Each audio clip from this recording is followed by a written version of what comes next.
옆에 있는 분들께 당신은 행복한 사람입니다. 한번 고백하시죠. 네. 참 행복한 사람입니다. 네. 저를 만나서 그렇죠. 여러분을 만나서 참 행복한 겁니다. 네. 아멘. 오늘 열왕기하 15장 1절에서 5절인데요. 이게 오늘 묵상 구절인가요? 어제 묵상 구절인가? 그렇게 하죠. 그래서 오늘 나오는 그 왕의 이름이 아사랴라고 나와 있어요. 근데 이제 유다 왕가 이 역대기하고 또 열왕기하고 이제 유다 왕과 이스라엘 왕과 이렇게 왔다 갔다 하면서 기록하고 있는데 주로 역대기는 유다 왕만 위주로 기록을 하고 있고요. 열왕기에서 이렇게 왔다 갔다 하면서 왕들의 어떤 행위나 그들의 어떤 상태, 인격 이런 것들을 표현하고 있는데 오늘 이 열왕기에서는 아사랴라고 하는 왕이 있는데 잘 듣지 못한 이름이죠. 이 왕이 우시아 왕이에요. 역대기에는 우시아 왕으로 나와 있습니다. 아마샤의 그 아들은 우시아예요. 그래서 이 우시아 왕에 대한 그 기록을 볼 수가 있는 거고 10번째 왕인데요. 이게 BC 한 8세기 정도의 이 상황들이에요. 그래서 이제 이 여로보암 왕, 그러니까 북이스라엘은 여로보암 2세 때고, 그다음에 이 우시아, 남유다에서는 우시아 때인데 이때가 어떤 때냐면 그 강대국인 그 아수르가 이제 그 세력이 줄어들고 있는 상태란 말이죠. 그러다 보니까 상대적으로 이 북이스라엘과 남유다가 좀 부국 강병을 이루는 그런 시대라는 거예요. 부유한 시대가 됐어요. 그리고 그 부유한 시대가 꽤 오래가요. 40년, 50년 이렇게 오래가는 그 시점에서 우시아 왕이 교만해지기 시작했단 말이죠. 교만했기 때문에 그래서 하나님의 그 성전 안에 보면은 성소 안에 보면 지성소가 있잖아요. 지성소 앞에 보면 향단이라고 있어요. 오른쪽에는 진설병, 왼쪽에는 그 등잔대가 있어가지고 이쪽에서 불을 계속 비춰주면 그 안에 이제 말씀을 의미하는 진설병이 있고, 그 다음에 성도들의 기도를 의미하는 향단이 있단 말이에요. 그 향 자체를 만들 때도 아주 특이하고 특별하게 만들어요. 3가지 재료에다가 기름에 소금을 섞어가지고 아주 향기로운 향을 만들거든요. 근데 그 향은 요한계시록에 보니까 우리 성도들이 드리는 기도라고 이야기하고 있거든요. 근데 이 향을 드리는 이 뭐라 그러죠? 향 드리는 곳이 있는데 갑자기 까먹었네. 그 향단 위에 향로가 있단 말이에요. 그 향로에서 향을 올리는데 그것을 누가 하냐면 제사장이 한단 말이에요. 제사장들이 돌아가면서. 그런데 이 우시아 왕이 오늘 이 향을 드리러 성소를 들어가게 돼요. 그러니까 그 대제사장인 똑같은 이름이 아사랴라고 하는 대제사장이 80명의 그 강한 군사들을 제사장들을 용맹이 있는 그 제사장들을 같이 데리고 들어가서 왕에게 항변하는 거예요. 왕이시여 이러시면 안 됩니다. 이 일은 제사장만 하는 일입니다. 이렇게 얘기를 하니까 왕이 화를 내요. 이 우시아 왕이 화를 내니까 그때 어떻게 돼요? 이마에 나병이 생기는 거예요.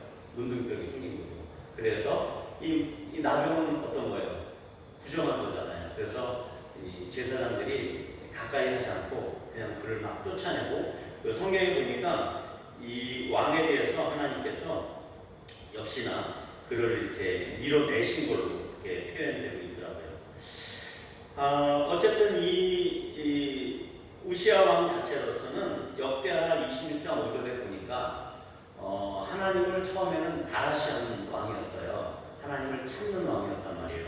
그럼에도 불구하고 하나님을 그가 찾을 수 있었던 것은 스가랴라고 하는 그 하나님을 전심으로 찾던 사람이 살아있을 동안에 그의 교훈을 받아서 하나님을 열심히 찾았던 반면에 그가 살아있는 날 동안만 그가 형통하였다 이렇게 표현하고 있단 말이에요.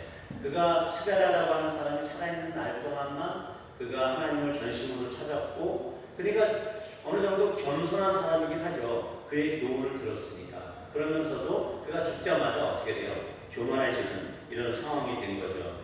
그리고 성경에서 누누이 얘기하고 있는 것은 뭐냐면 왕이 하나님을 그렇게 다라시했던 그 왕들은 형통을 끌고 들어오는 것을 볼 수가 있어요. 그가 하나님을 전심으로 찾았을 형통한 삶이 있었단 말이죠. 그런데 그가 이 형통 때문에 이렇게 교만해지기 시작하니까 어떻게 해요? 하나님이 원하시지 않는 행위를 하게 되고 결국은 나병까지 걸리는 그런 사건들이 발생이 됩니다. 역대 26장 16절 17절에서 그의 사건을 이렇게 기록하고 있어요. 그가 강성하여지매 그의 마음이 교만하여 악을 행하여. 이게 이제 마알이라는 뜻이거든요. 그때도 한번 말씀드렸죠. 다라시의 반대는 마알이라고. 다라시는 하나님을 전심으로 찾지만 이 마알, 악은 하나님을 떠난 것이다라고. 그래서 악을 행하여 그의 하나님 여호와께 범죄하되 그 여호와의 성전에 들어가서 향단에 분향하려 한지라. 그래서 이에 대제사장 아사랴가 용맹한 그 제사장 80명을 데리고 들어가서 이렇게 왕에게 이야기를 하자 그가 이제 화를 내는 것이죠. 그러면서 이제 그가 나병이 발생이 되고 그럼으로 인해서 이제 그는 남은 여생 동안 한 10년 정도를 보고 있는데요. 별궁에서 별도로 지내야 되는 그런 삶을 쓸쓸하게 살게 되는 것이죠.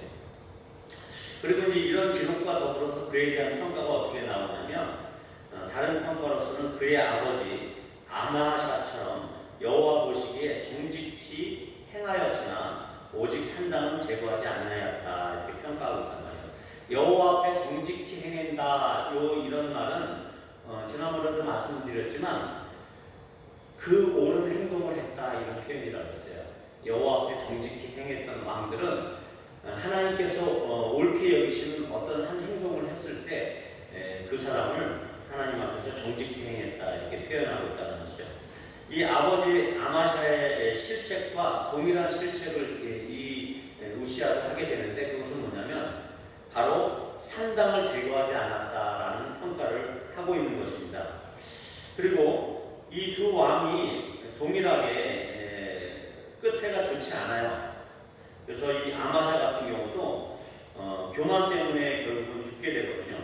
에돔 족속을 이 아마샤가 치고 나서 이스라엘에게 이제 도전을 하게 되죠. 그때 이스라엘에 와서 이 예루살렘 충격을 부술 정도로 이런 일들이 벌어지고요. 이 우시아 왕 같은 경우도 이런 교만 때문에 하나님 앞에서 제사장만 드려야 되는 이런 분향을 그가 행하고 있는 것을 보게 됩니다.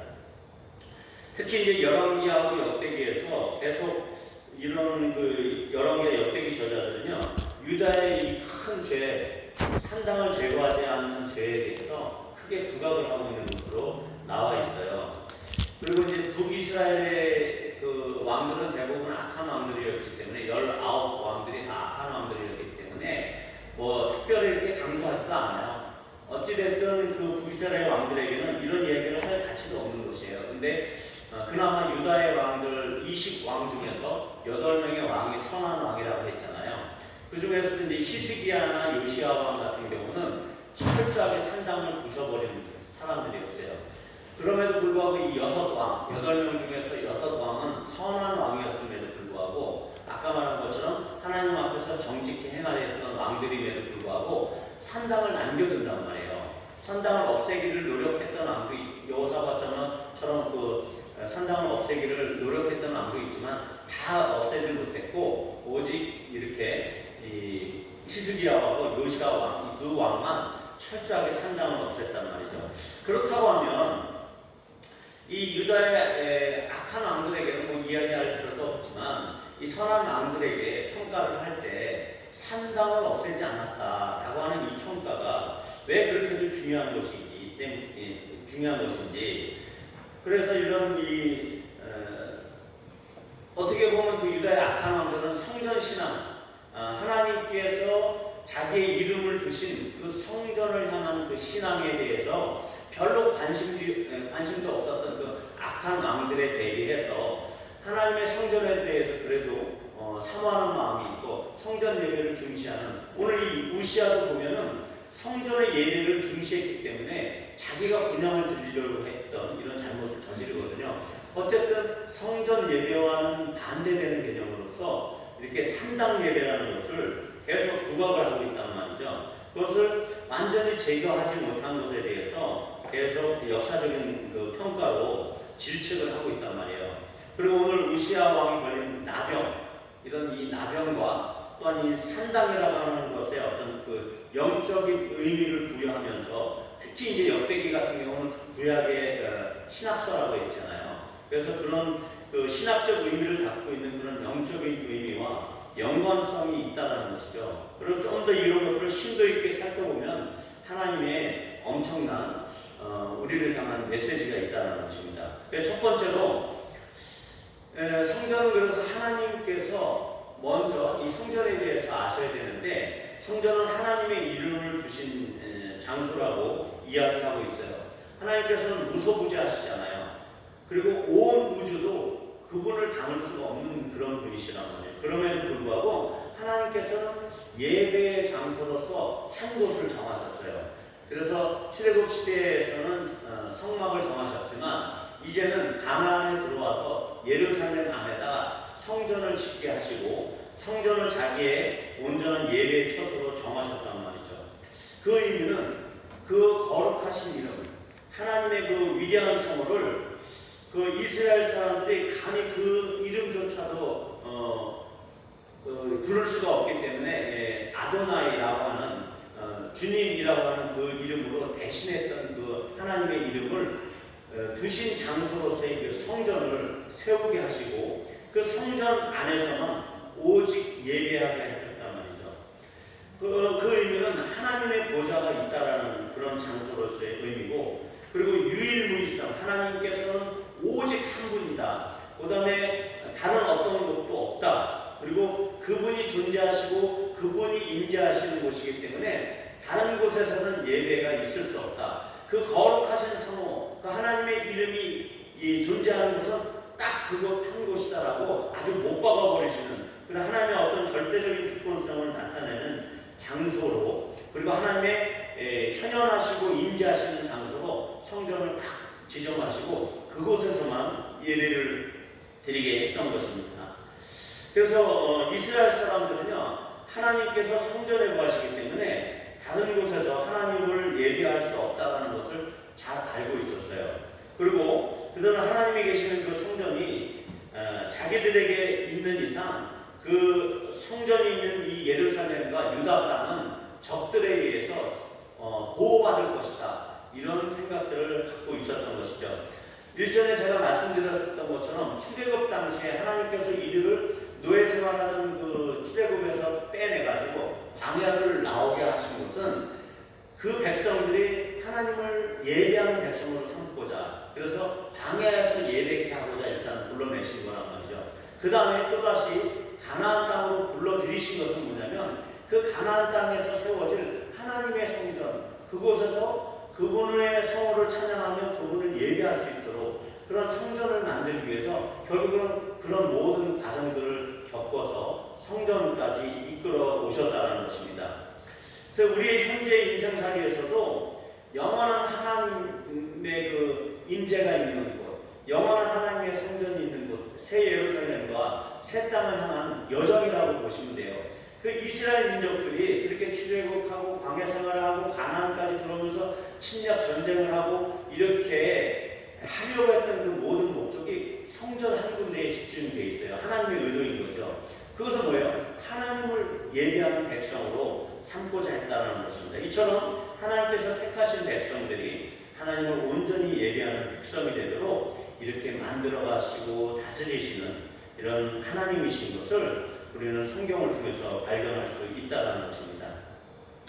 그럼에도 불구하고 이스라엘 사람들은 결국은 강대국들에 의해서 그 나라가 망하고 성전을 뺏기고 성전은 무너지고 아까 봤던 그 우시아 왕의 모습처럼 성전에서 쫓겨났잖아요. 그런 모습처럼 이들이 성전에서 쫓겨나요.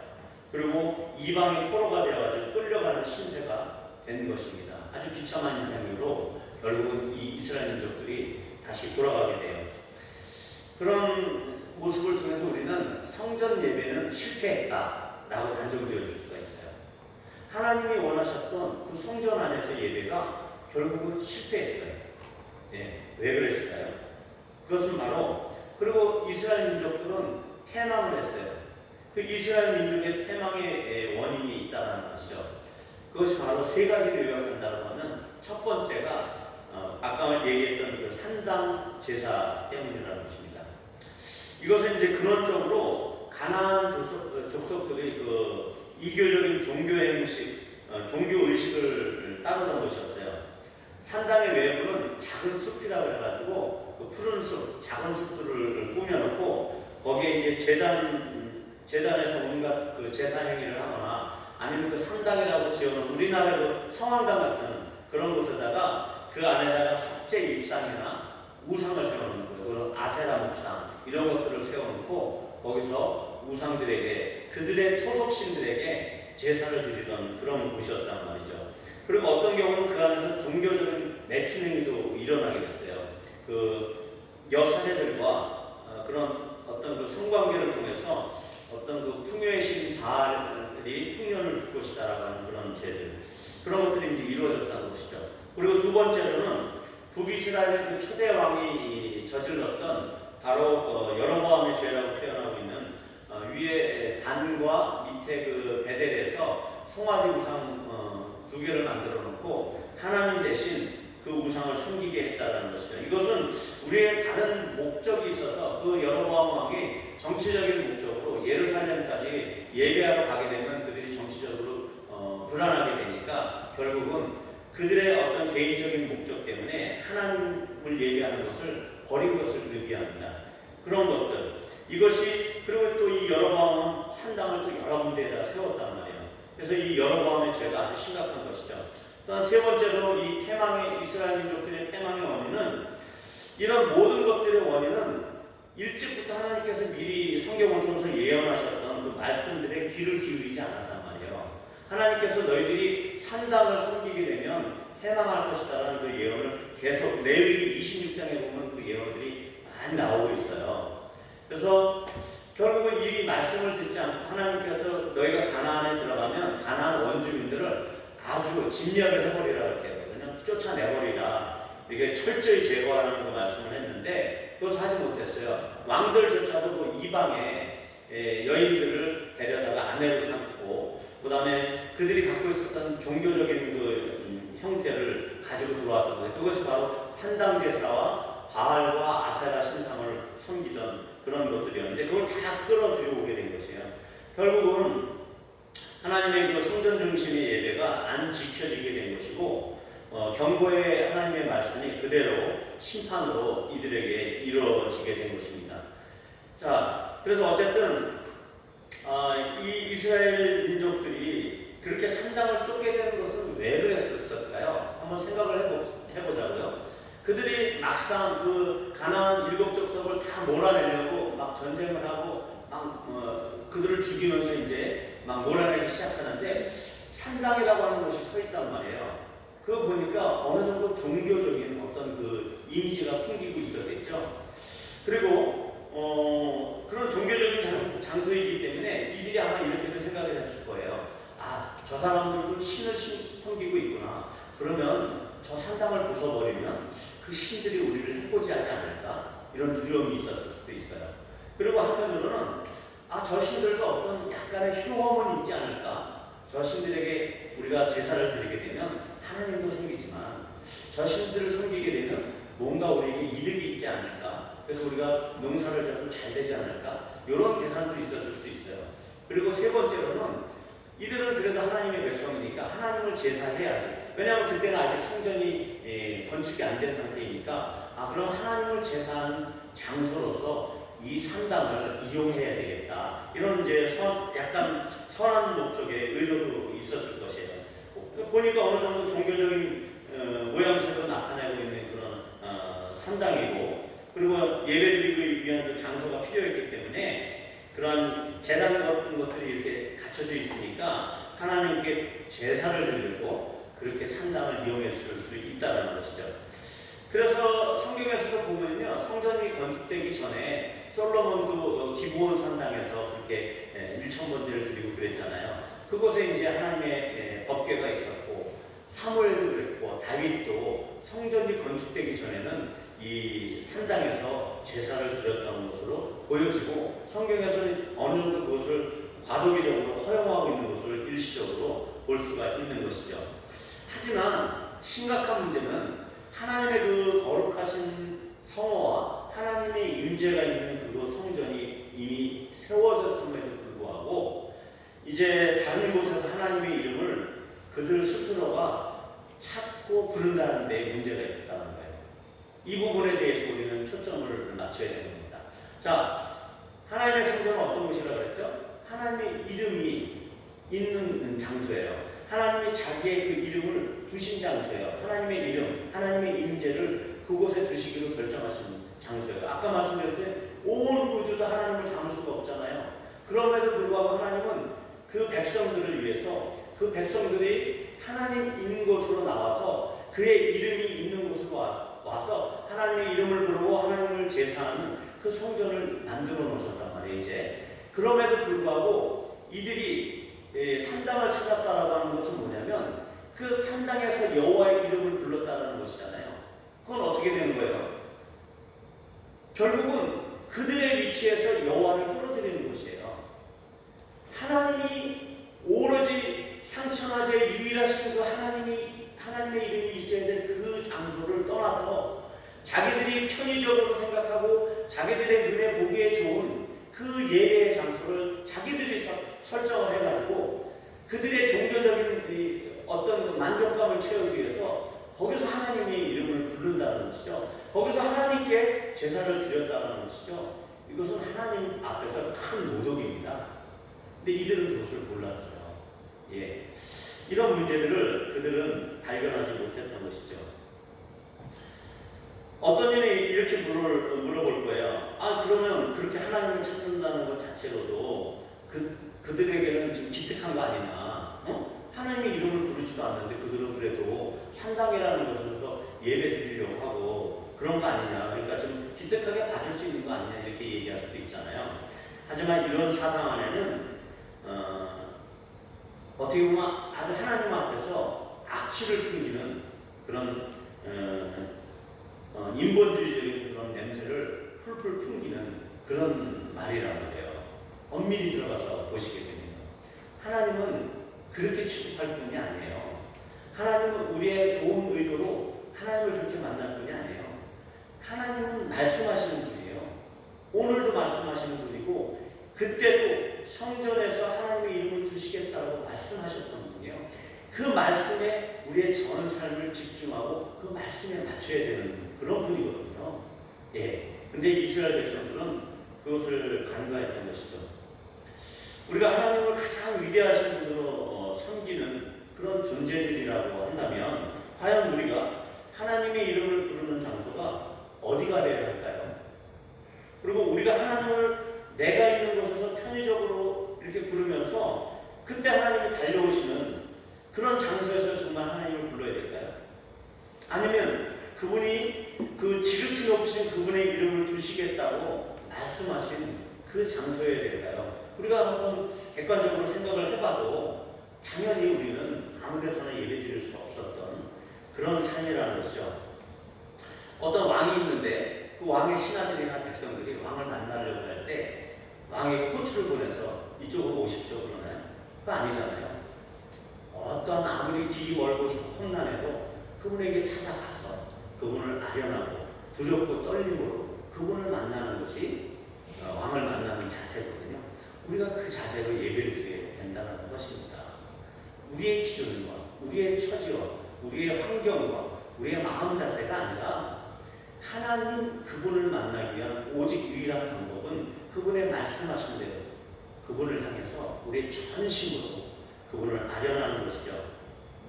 이처럼 이스라엘 민족은 자기들의 그 종교적 감성, 그런 감정들을 해소하고 불안한 그 인생의 문제들을 자기들의 편의적인 방법으로 해결하는 아주 쉬우면서도 어느 정도는 좀 합리적이죠. 종교적 모양을 갖춘 그런 것들을 선택했다는 것입니다.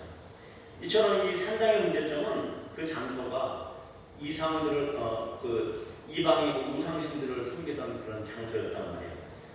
그런 장소에서 똑같이 하나님의 성호에 걸맞지 않게 그분을 섬긴다는 것은 정말 넌센스입니다. 그럼 그런 신들처럼 복이나 준다라고 하는 그런 신들을 쫓아가는 그런 신들을 섬겼던 산당에서 동일하게 하나님을 섬긴다는 것은 넌센스라는 거죠.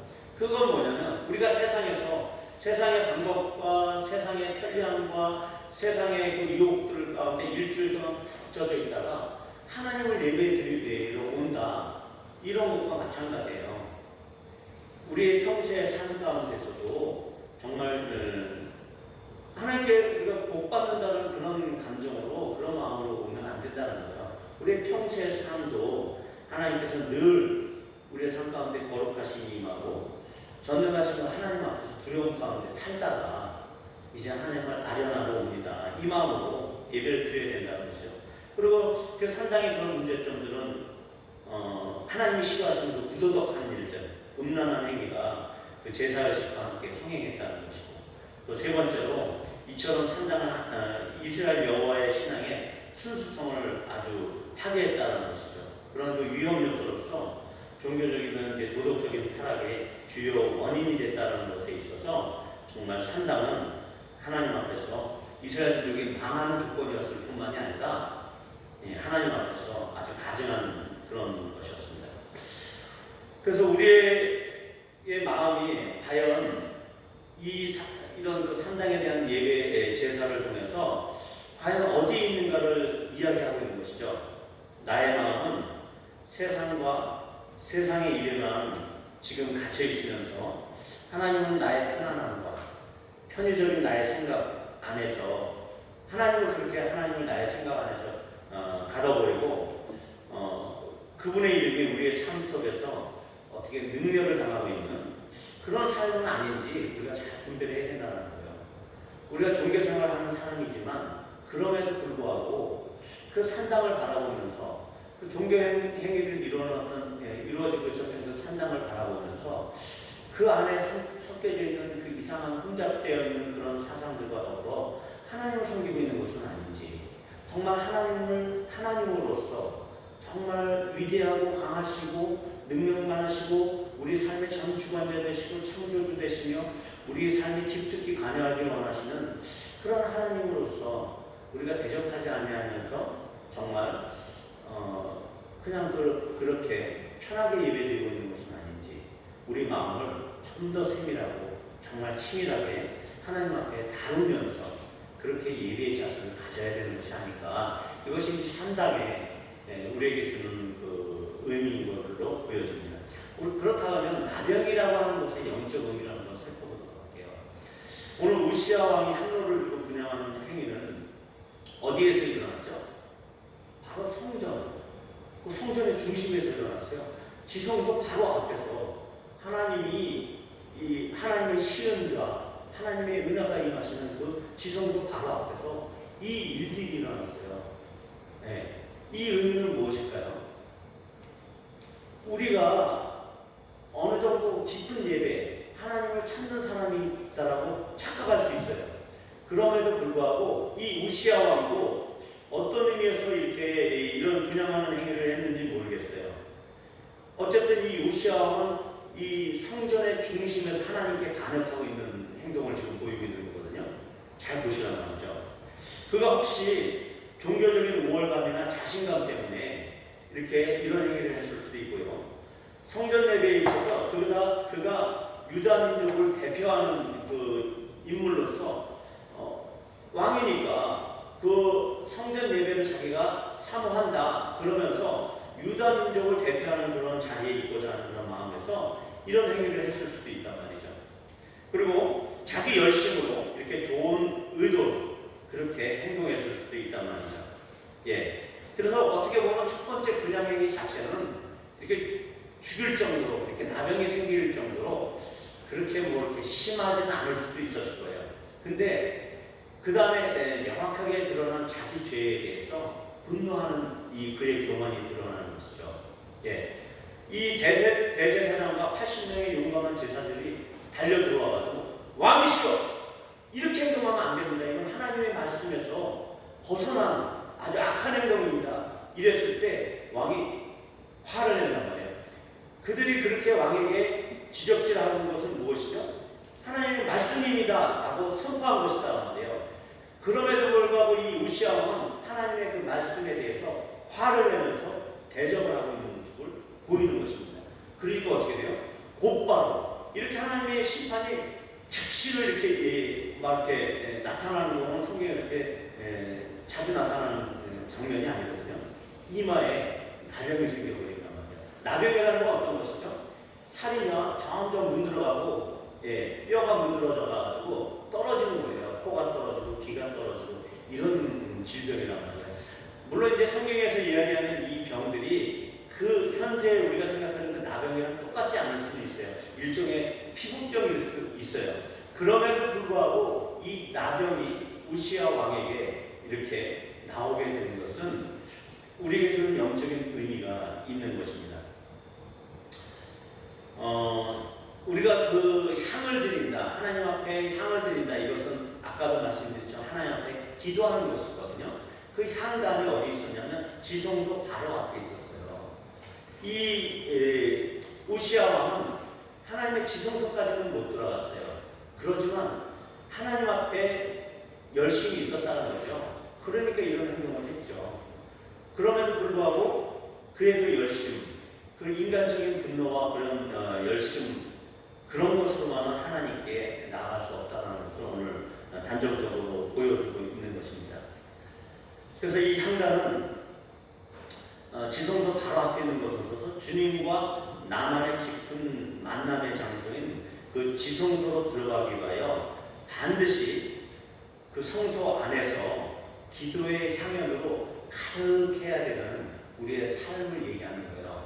우리가 좀 더 깊게 하나님을 만나기 위해서는요, 우리의 기도의 향연이 쌓여져야 돼요. 평소에 우리가 기도를 많이 해야 하나님의 깊은 신중, 하나님의 깊은 의도, 하나님께서 지성소에서 우리를 만나시는 그 만남을 체험할 수 있다는 거예요. 그래서 이 향연이 필요한 것인데, 우시아의 행동은 자신이 무슨 일을 하는지도 모르고 아주 우매한 행동이에요. 행동을 그렇게 유발하게 된 것은 그가 교만하게 됐기 때문에 그렇죠. 교만이라고 하는 것은 자기 위에는 보이지 않고 자기 밑에만 보이는 것을 얘기해요. 그래서 교만한 사람, 우리 주변에 교만한 사람들의 얘기를 한번 잘 들어보세요. 그 사람들은 주로 어떤 말을 하냐면 자기 윗 상사, 자기 윗 권위자에 대해서 그들이 보이지 않기 때문에 그들을 대부분 욕하는 사람들이에요. 그 사람들은 대부분 교만한 사람들이라고 보시면 돼요. 그런 사람들을 이렇게 윗사람들을 비판하거나 대통령이나 어떤 자기보다 윗권위자들에게 비판하는 사람들, 이런 사람들은 교만한 사람들이라고 보시면 돼요. 하다못해 자기의 아버지나 어머니, 자기의 선생님, 상사, 이런 사람들이 잘 안 보이는 사람들, 자기 입장만, 그래서 이제 그 위에 사람들은 안 보이니까 어떻게 해요? 자기 입장만 보여요. 그리고 자기 아래 사람들한테는 잘한다라고 그렇게 자기 합리화를 하거든요. 하지만 그럼에도 불구하고 아래 사람들에게도 어떤 상황이 딱 오게 되면요, 극도로 화를 내거나 자기의 본 모습이 드러나게 되는 거죠. 이 우시아 왕처럼. 그것이 바로 교만한 사람들의 정체성입니다. 자신의 어떤 감정이 상했거나 자기가 어떤 피해를 보거나 그러면 극도로 예민하게 반응하는 사람들이 교만한 사람들이죠. 우리가 출애굽을 하고 나서 그 모세, 이스라엘 민족의 지도자인 모세가 구스 여인, 그 흑인이랑 흑인을 첩으로 받아들이게 된단 말이에요. 그러니까 미리암과 아론이 모세를 비난하잖아요. 그의 형이고 누나임에도 불구하고 이 모세를 비난하니까 어떻게 돼요? 그들에게 문둥병이 나오잖아요. 그것은 교만이기 때문에 하나님께서 교만한 우시아처럼 이렇게 나병으로 바로 즉시를 쳐버리거든요. 그래서 진중에서 쫓겨나잖아요. 역시 누구도 미리암. 그리고 우리가 봤었던 그 엘리사의 사환 게하시가 있잖아요. 그 게하시가 어떻게 해요? 나병이 걸리잖아요. 역시. 왜 그랬죠? 그가 자기의 탐심 때문에 나하만을 쫓아가서 그 재물을 가져오잖아요. 그걸 숨기고 엘리사 앞에서 뻔뻔하게 거짓말을 2번인가 3번을 하잖아요. 하나님 앞에서, 자기의 윗권위자인 엘리사 앞에서, 하나님 앞에서 뻔뻔하게 거짓말을 해요. 그것은 뭐예요? 그의 탐심 때문에 결국은 그가 나병이 걸리게 된다. 자, 이렇게 우리 인생에 있어서 나병, 영적인 의미에서 나병이라고 하는 것은 그의 교만이나 이런 강한 탐심이나 탐욕 때문에 나병이 왔다는 것을 볼 수가 있죠. 가인도 마찬가지죠. 가인이 자기 그 동생을 죽이잖아요. 아벨을 쳐 죽인다는 말이죠. 왜 그래요? 예, 윗권위자인 하나님이 안 보였기 때문이에요. 그의 윗권위자인 하나님을 봤다라면 아벨을 절대 쳐 죽일 수가 없었던 것이죠. 그래서 우리가 뭐 조금 더 지식이 많다고, 자기의 판단력이 남들보다 더 정확하다고, 또 자기의 경험이 많다고, 자기의 재물이 다른 사람보다 조금 많다고, 조금 더 높다고, 그 아래에 있는 것 같은 사람들과 비교를 하기 시작하잖아요. 그 교만입니다. 그리고 스스로 높아져 있는 그런 사람이기 때문에 자기를 화나게 하는 어떤 특수한 상황이 오게 되면요, 하나님이 눈에 보이지 않게 되는 거죠. 그리고 화를 발산하게 되는 그런 교만의 상태의 극치를 이렇게 다다르게 되는 것입니다. 자, 이제 결론적으로 이런 산당제사와 나병의 공통점은요, 둘 다 하나님이 가증히 여기시는 그런 현상과 그 다음에 그 증상들이라는 것이 공통점이라는 것이에요.